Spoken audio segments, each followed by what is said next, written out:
নমস্কার, আবার একটা চলে এসেছি আজকের নতুন ভিডিওতে। এখন আমরা আছি বাগবাজারের উদয় সংঘতে।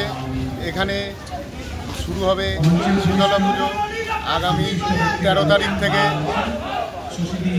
এখন আমাদের এখানে আমাদের রাজা মহাশয়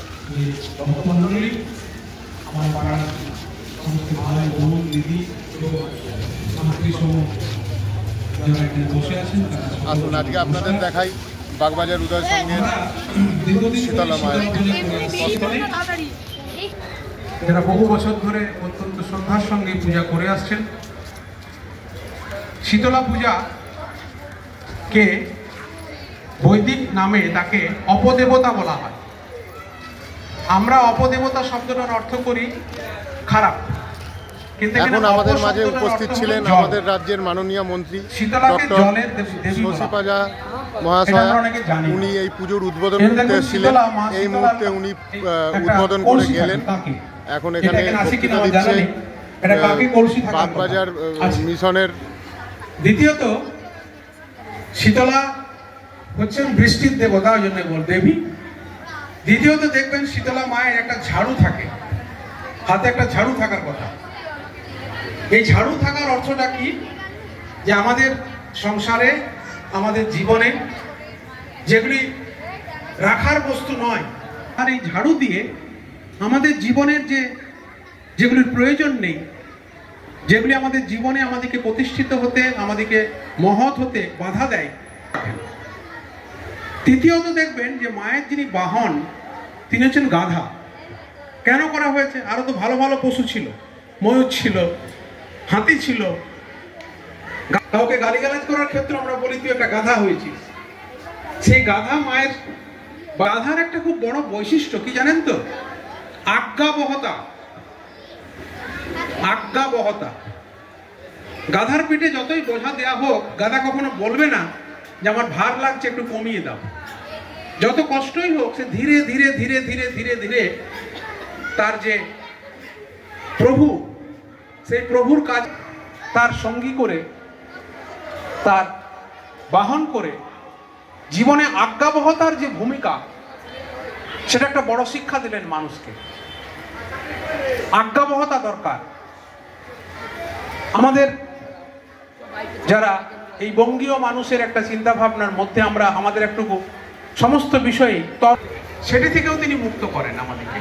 এবং সেই কারণেই এই গ্রীষ্মকালে মা শীতলার পূজা করা হয়। কলকাতাতে একটু ব্যাপকভাবেই হয়ে থাকে, আমি বলবো প্রায় প্রতি পাড়াতেই এই মা শীতলার পূজা হয়ে থাকে। আমাদের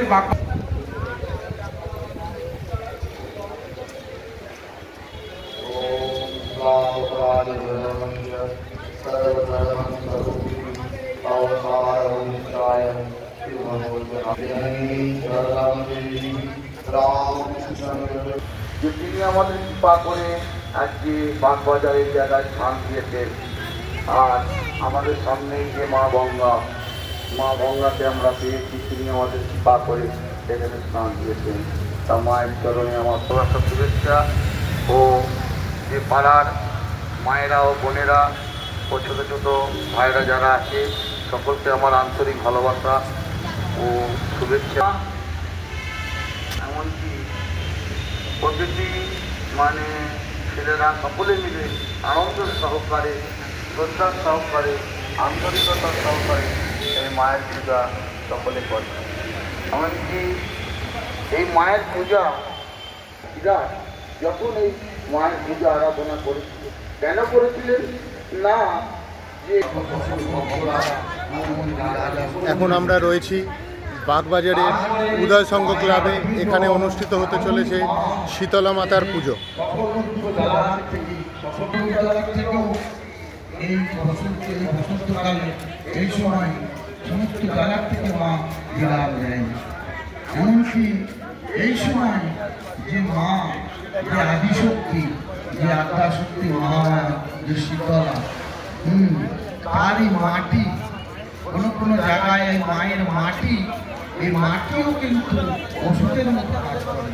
আমরা দেখেছি কোনো জায়গায় যে মায়ের সারা বছর ধরে এই ছেলেরা এমনকি সকলে মিলে এখানে বিভিন্ন রকম অনুষ্ঠান, এমনকি সারা বছর ধরে এখানে আমাদের সকলকে আশীর্বাদ করুন। প্রতি বছরের ন্যায় যেন আমরা এই দিনটার অপেক্ষা করে থাকি যে মা আমাদের কাছে আসবে, মায়ের কাছে আমরা সবাই কৃপা আশীর্বাদ লাভ করব।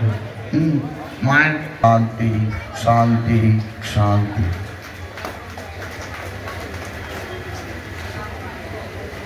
এরপর সোমনাথ হালদার কিছু বলার জন্য আমি আমার বক্তব্য দীর্ঘায়িত করব না। আজকে উদয় সংঘর শীতলা মাতার উদ্বোধন ডক্টর শশী পাজা করে গেলেন, মানে আমাদের ভারপ্রাপ্ত মন্ত্রী পশ্চিমবঙ্গ সরকারের। আরও অনেক বিশিষ্ট অতিথিরা ছিল, কিন্তু আমি গোপালদা সেই জায়গায় সাক্ষী আছে।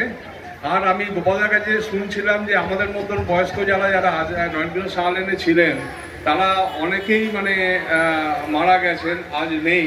তাদের নামগুলো আমি মানে গোপালদার সাথে কথা বলছিলাম যে তারা থাকলে আরও ভালো লাগতো, এবং তারা একসময় এই পুজোটাকে এত বছর ধরে যে নিয়ে গেছে, যেটা শুনলাম যে 1900।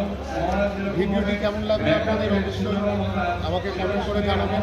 আর ভালো লাগলে লাইক করবেন, শেয়ার করবেন, কমেন্ট করবেন এবং সাবস্ক্রাইব করতে ভুলবেন না।